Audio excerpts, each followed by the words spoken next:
Welcome, sir.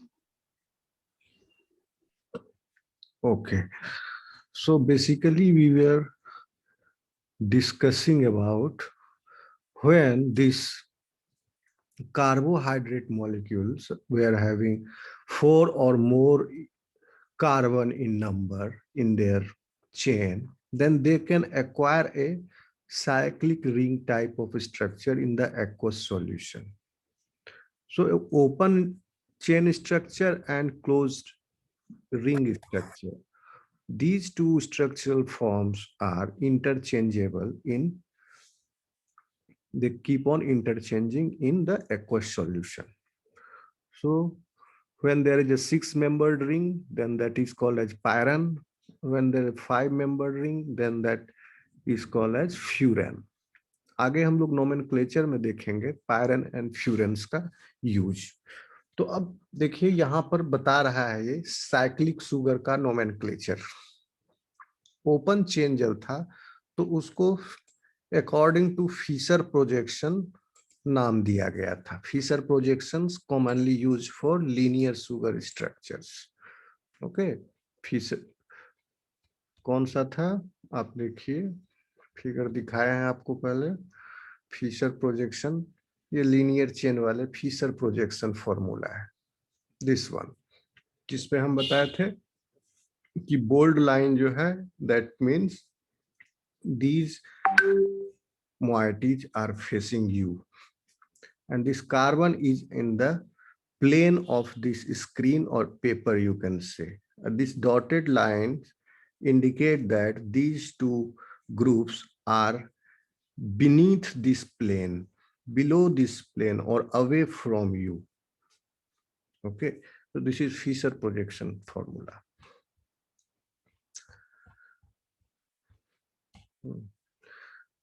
But to represent the ring structure, this Fisher projection formula is not used. Instead, Haworth perspective formula is used rather than to indicate the to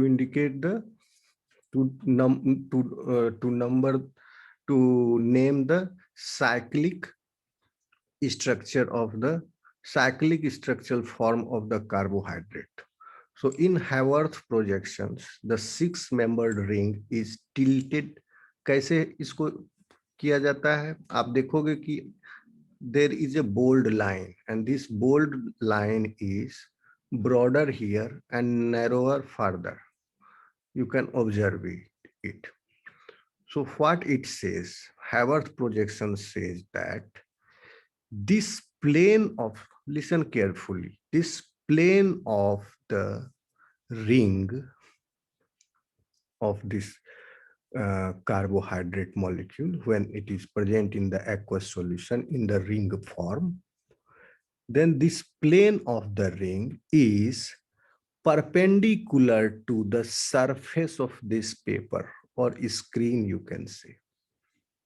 Okay, so this plane is not parallel to this plane. In fact, this plane is perpendicular to this plane. Okay, so this plane is making 90-degree angle to this plane, screen plane, and these bold lines, this is facing you and this narrower line is going away from you. Suppose if this plane, if this ring, the plane of this ring is perpendicular to this surface, then this will form the carbon number 2 and 3 will be the closest from you, closest to you, and carbon number 5, 6 and that the oxygen involved in the ring formation, that will be the farthest most from you. आप समझ रहे हैं मेरी बात को? Yes, sir. Yes, sir. Yes, sir. इस plane के ऊपर ये परपेंडिकुलर है, तो ये जो है नीचे हो गया और ये ऊपर हो गया, then this is facing you and this is away from you. So this is So that's why this bold line is there and this bold line is indicating. So यहाँ पर आप देखो ये बोल्ड लाइन थोड़ा थोड़ा thick होते जा रहा है, ठीक है, यहाँ पर फिर बराबर हो गया. So this is the nearest, this is near to you and this is going away from you. So this is narrowing.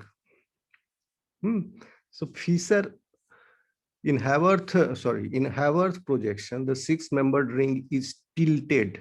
इसको टेढ़ा किया गया, tilted, to make its plane, ये ring का plane, almost perpendicular to that of the paper. इसके ऊपर perpendicular इसको place कर दिया गया. And if this paper is vertical, so this plane is horizontal and perpendicular to that paper. So this OH and H hydroxyl group, then you can observe that the hydroxyl group will be either the hydroxyl group which is attached to the carbon number 6 will be either to that side or it may be to the it may also be present to the opposite side, like in this case. Suppose if this OH hydroxyl group is present towards this side, if this OH is above and hydrogen is beneath, then you can say the hydroxyl group attached to the carbonyl carbon, this is carbon number 1, so this is carbonyl carbon. Hydroxyl group attached to the carbonyl carbon is present on the same side of the hydroxyl group attached to the carbon number 6. Then in that condition, because आप जान रहे हैं कि chiral atom जब centre जब generate हो रहा है तो then there will be the mirror images, two different mirror images can be possible. तो साइक्लिक रिंग बनने से पहले तक जब स्ट्रेट चेन था स्ट्रक्चर, आप स्ट्रक्चर को याद कीजिए, रिकॉल कीजिए फ्रॉम दिस डायग्राम, ये open chain structure. In open chain structure the D glucose is having 4 chiral centers, but when cyclic ring formation occurs, then this D-glucose is having one more chiral center, that is the carbonyl carbon. This carbonyl carbon also becomes the chiral center. So when in the ring structure, there is another possibility of creating 2 more isomers of this D-glucose around the carbonyl carbon, which has become now the chiral center. Okay, so chiral center बनने के बाद इसके around 2 और isomers possible है. सो उसी में एक isomer को एनोमर कहा जाता है. 2 टाइप्स ऑफ आइसोमर्स, और एक हो गया बीटा फॉर्म और एक है alpha form. Okay, in cyclic structure.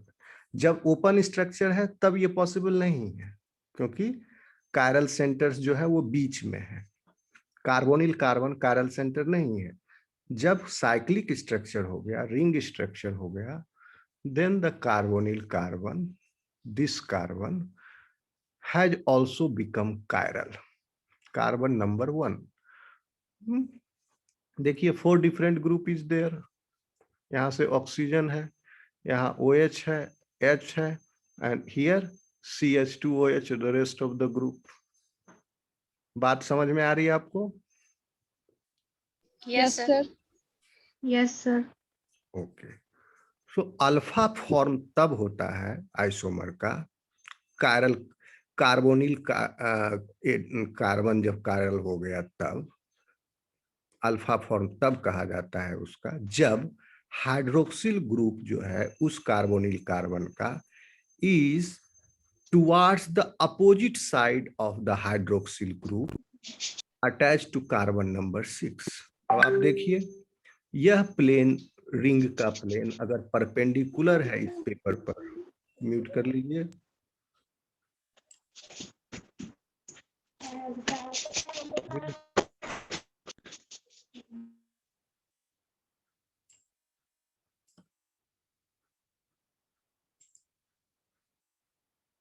Now you can imagine, so if this plane of this ring is perpendicular to this screen, then OH is downwards and H is upward. Okay, so now this hydroxyl group is now the opposite side because CH2OH is upward, above the plane is above the plane of this ring, and OH is below the plane of the ring. Then that configuration is called as alpha configuration. Sir opposite होता है या same होता है? Alpha में opposite होता है, beta में same होता है. Okay, now see in this case beta D glucopyranose, this is alpha D glucopyranose. तो ग्लूकोपाइरेनोज बेसिकली ये है ग्लूकोज का ही केमिकल नेम है. तो alpha D glucopyranose and this is beta D glucopyranose. तो डी ग्लूकोज का ही अल्फा एंड बीटा फॉर्म है जब कायरल एटम, जब एनोमेरिक कार्बन कायरल बन गया तब. तो अब देखिए इसमें बीटा में कैसा है, OH is towards the same side of the OH which is present on carbon number 6 or not in this beta form. This OH is towards the same side, means this OH is above the plane of this ring. Here the OH is below the plane of this ring. OH attached to the carbon number 1. This is carbon number 1 here. आ रही बात समझ में साक्षी? Yes, sir. Sir हम net पे पढ़े थे कि ये अल्फा में अपोजिट साइड होता है CH2OH और OH ग्रुप, और बीटा में सेम साइड होता है. देखिए बीटा में सेम साइड है. देखिए CH2OH भी ऊपर है इस रिंग के प्लेन के, और OH भी कार्बोनिल कार्बन का हाइड्रोक्सिल ग्रुप भी ऊपर में है ना, बीटा में सेम साइड.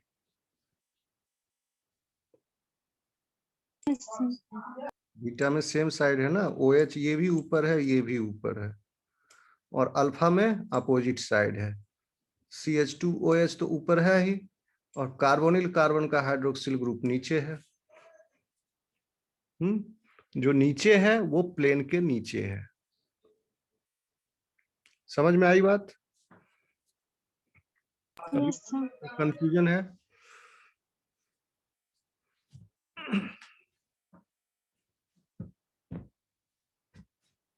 ओके, आगे बढ़े.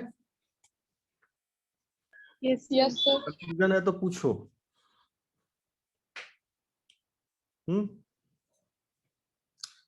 ठीक है, देखो अपोजिट साइड में है ना, यहाँ पर अल्फा में, अल्फा जो है ये अल्फा लिखा हुआ दिख रहा है.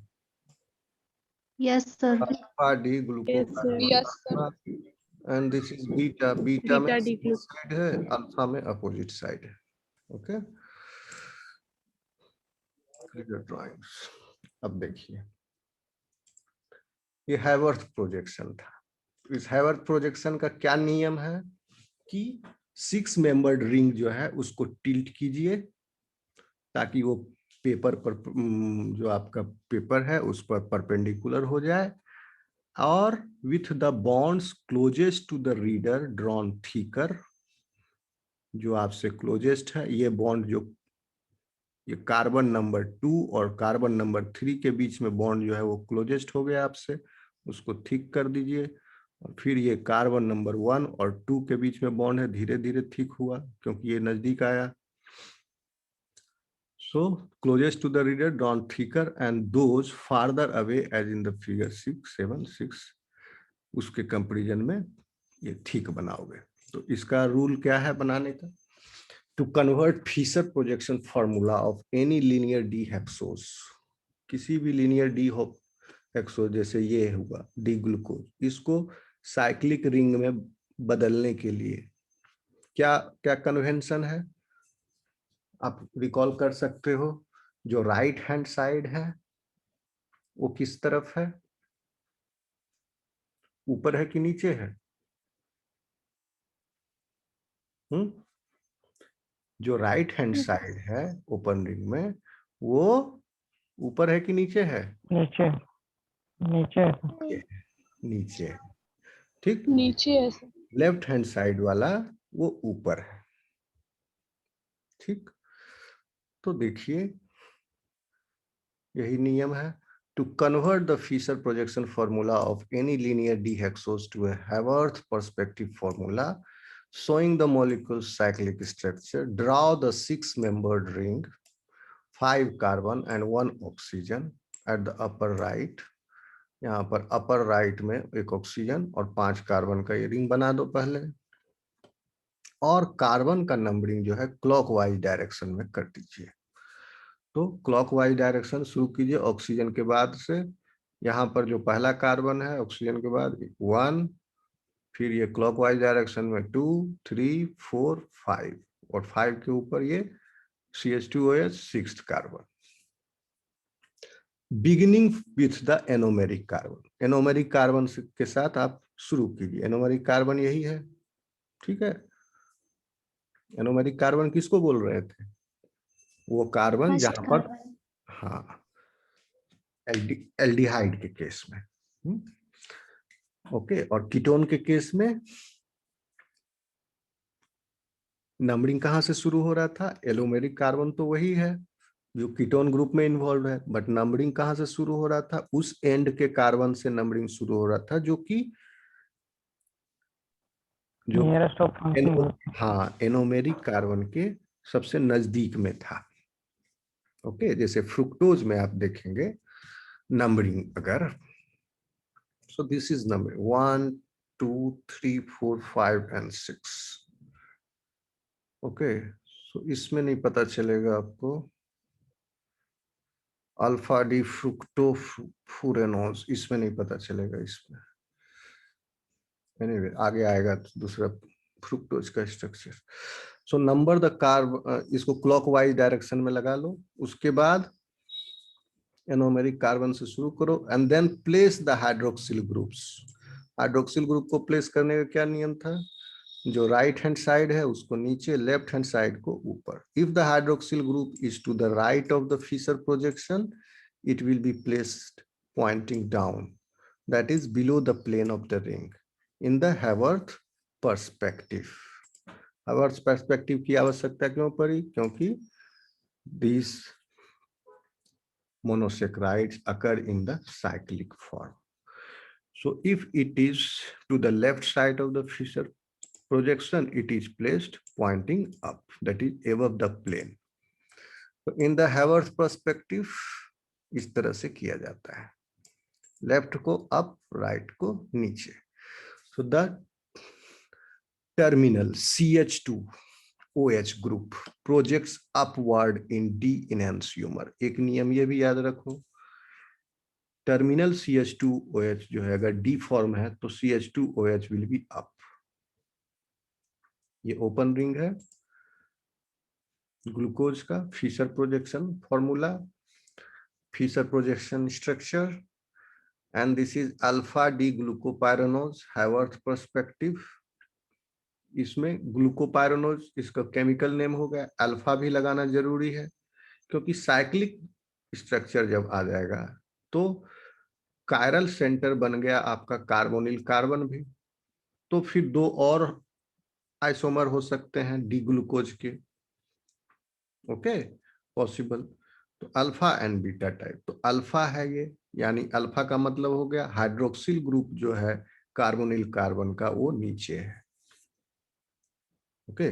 तो CH2OH जो है डी में CH2OH ऊपर होता है, ओके, और L इनैंसियोमर में CH2OH नीचे है। तो ये भी याद रखोगे, आगे हम बताएंगे कुछ L टाइप का अमाइनो कार्बोहाइड्रेट्स है जो कि फिजियोलॉजिकली इंपॉर्टेंट है। So the hydroxyl on the anomeric carbon can point up और डाउन। एनोमेरिक कार्बन का हाइड्रोक्सिल ग्रुप OH जो है या ऊपर हो सकता है या नीचे हो सकता है, ठीक है। when the anomeric hydroxyl of a dihexose is on the same side of the ring as C6, अभी हम बता चुके हैं C6 के सेम साइड में है अगर कौन, anomeric hydroxyl group, then that is called as beta configuration. The structure is by definition beta. When it is on the opposite side of the C6, the structure is alpha. So here you can observe this OH is opposite of CH2OH. This is alpha. समझ में आया? जब linear structure रहेगा तो alpha beta वहां जरूरत ही नहीं है, क्योंकि एनोमेरिक कार्बन जो है वो कायरल नहीं है, तो अल्फा बीटा होने का सवाल ही नहीं पैदा होता है। अल्फा बीटा तभी जनरेट हो रहा है पॉसिबिलिटी उसकी जब साइक्लिक फॉर्म में मोनोसेक्राइड एक्वायर कर लिया स्ट्रक्चर। तो साइक्लिक फॉर्म एक्वायर करने के बाद एनोमेरिक कार्बन भी कायरल हो गया। तो in that reference, whether the hydroxyl group of the anomeric carbon is whether above the plane of this ring or below plane of this ring, there is that can be alpha or beta type. Okay, ये समझ में आया आपको alpha beta? Yes, sir. Yes, sir. Yes, sir. Okay. Yes, sir. तो देखिए अब the alpha and beta anomers of D-glucose. तो सवाल उठता है कि ये कहां पर है? एक्चुअली नेचुरली अकरिंग क्या है? नेचुरली अकरिंग तो जैसे मान लो डब्बा खोले आप, ग्लूकोज सॉलिड फॉर्म में है, पहले पाउडरी फॉर्म में है। Okay, so most probably in that form the glucose is in the linear form. Now what you have done, you have added 1 teaspoon of that powdery glucose form, you have added in a glass of water and you have dissolved it. So now the glucose is present in the aqueous solution. So the glucose here will acquire the cyclic ring type of structure. Now, आपका डिब्बा में क्या था? D glucose. घोलने के बाद वो क्या हुआ? डी ग्लूकोज का साइक्लिक स्ट्रक्चर। अब डी ग्लूकोज का जब साइक्लिक स्ट्रक्चर जनरेट हुआ तो then again in that cyclic structure there is a possibility of either alpha type or beta type. Yes or no? Cyclic structure acquire करने के बाद ही alpha and beta की possibility है। Now what happens is when you dissolve it, then the mixture, it will be like a mixture of alpha D glucose and beta D glucose. 1/3 of the glucose molecules will be in the alpha D glucose form and 2/3 will be in the beta D glucose form. Or very small amount will be in the linear form and 5-membered ring glucofuranose forms. Furanose form में 5-member ring form में भी हो सकता है, बहुत ही कम amount में।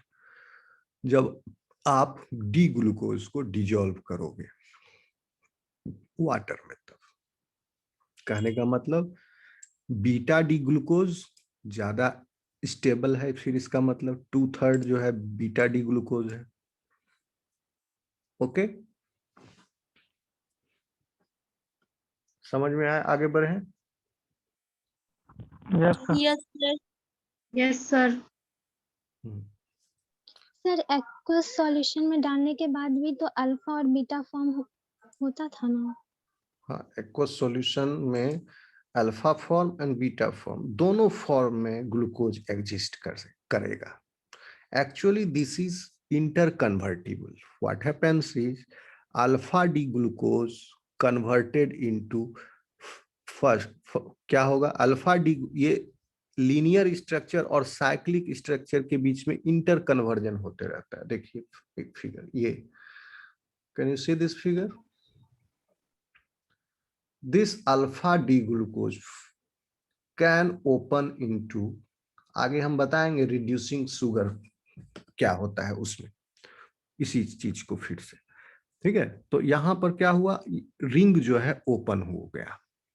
जब इसका रिंग से ओपन फॉर्म में आया, ये इंटर कन्वर्जन चलते रहता है। भले ओपन फॉर्म जो है इन एक्वस सॉल्यूशन, ये ओपन है अभी भी, ठीक है, it is looking like a ring but still the covalent bond has not taken place, so this is interchangeable. This happens in the aqueous solution. A small fraction of the dissolved solute is in this form, the linear form, small percentage.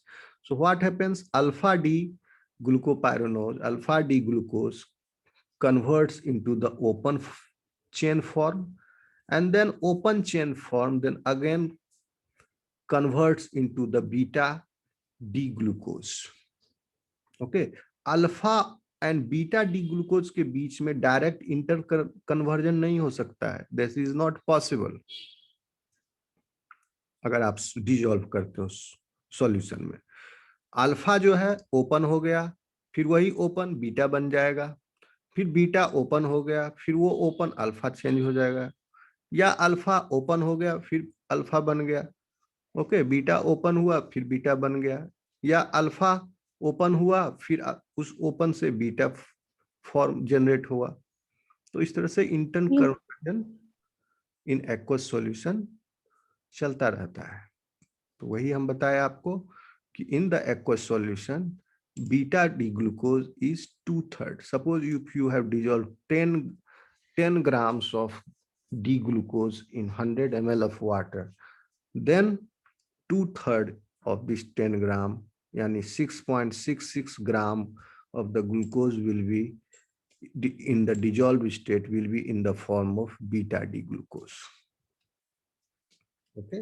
अगर आप उसको radio actively label कर दिए beta D glucose को, तो आप पाओगे कि बीटा डी ग्लूकोज जो रेडियो एक्टिवली लेबल था वो इंटर कन्वर्ट हो गया ओपन चेन में, and then that radioactivity is also found in alpha D glucose.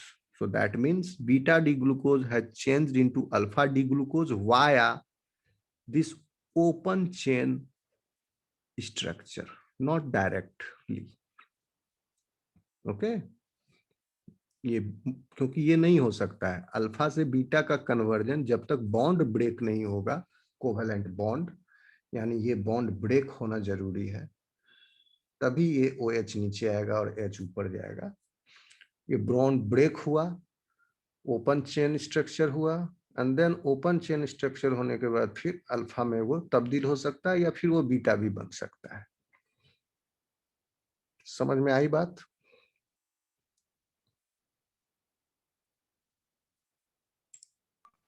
Sir हमको अल्फा डी ग्लूकोज और बीटा डी ग्लूकोज में अभी भी कंफ्यूजन है।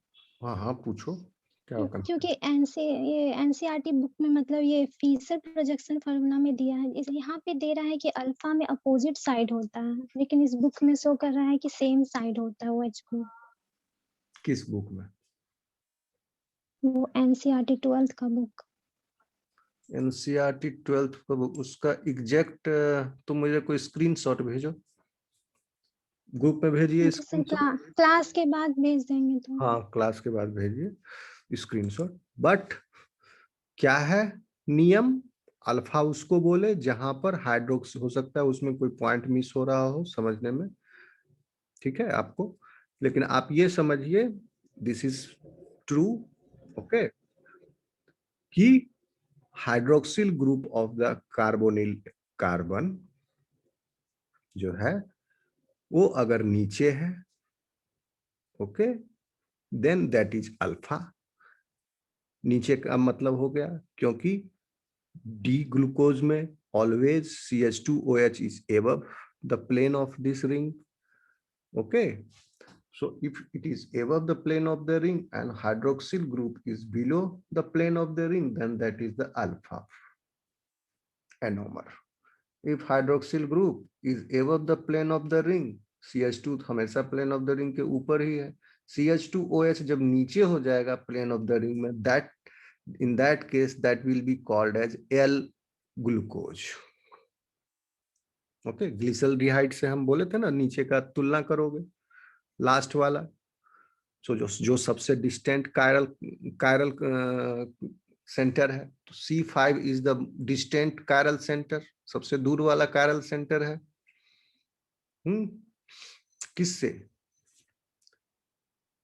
किससे सबसे दूर है? कार्बोनिल कार्बन से, यानी कार्बोनिल का C1 से। तो ये जो सबसे दूर है वो जो कार्बोनिल कार्बन से जो सबसे दूर है, ग्लिसरल्डिहाइड के केस में देखे थे, उससे जो मैच करता है, यानी CH2OH if above the plane of the ring then it is D form। तो D फॉर्म में भी ये अल्फा तब होगा जब OH जो है इसके अपोजिट है। तो स्क्रीनशॉट भेजना वो वाली, ठीक। ठीक है सर। और कोई कंफ्यूजन है क्या? No sir.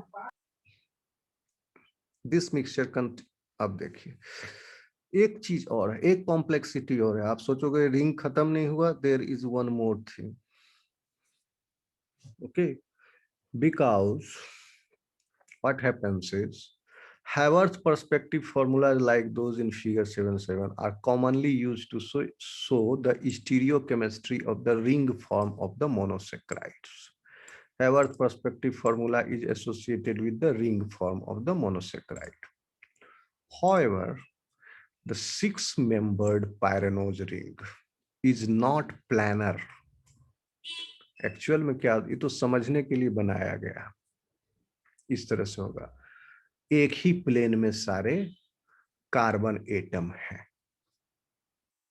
एक ही प्लेन में है। यहां पर दिख रहा है आपको सारे कार्बन एटम, इसको एक प्लेन मान लिया गया, and this plane is perpendicular to the plane of this paper. So one plane is perpendicular to another plane, but in actual all these carbon atoms are not in the same plane, although they are present in the ring form, but in that ring form, plane of that ring is not one. Actually, various three planes are there. You can see in this picture. They acquire chair-like form. So you can see here, there is one plane here, second plane here, third plane here. ये नीचे हो गया chair का पैर, ये chair का बैठने वाला जगह, और ये चेयर का back rest. This is like a chair position, chair-like structure.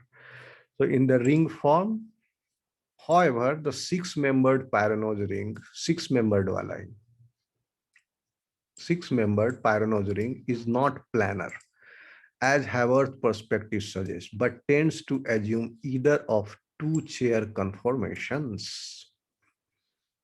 Okay. Two possible chair conformations of the beta D glucopyranose. अब देखिए कॉम्प्लेक्सिटी और बढ़ गया। बीटा डी ग्लूकोज जो है, बीटा डी ग्लूकोपायरानोज जो है, ये तो एक तरह का आइसोमर है, एक तरह का स्ट्रक्चर है, बट ये भी two different chair like formation structure में हो सकते हैं, like this beta D glucopyranose. Two possible chair forms of beta D glucopyranose can be there. Here you can see in this picture, this one is the carbonyl carbon. ये picture दिख रहा है आपको? Yes, sir. Yes sir. अब carbonyl carbon इसमें ढूंढ सकते हो आप आराम से। Which one is carbonyl carbon? Carbon number 1. Carbon number 1 is this. Here in this one, in this chair type structure, this is carbon number 1, because this is attached to this oxygen.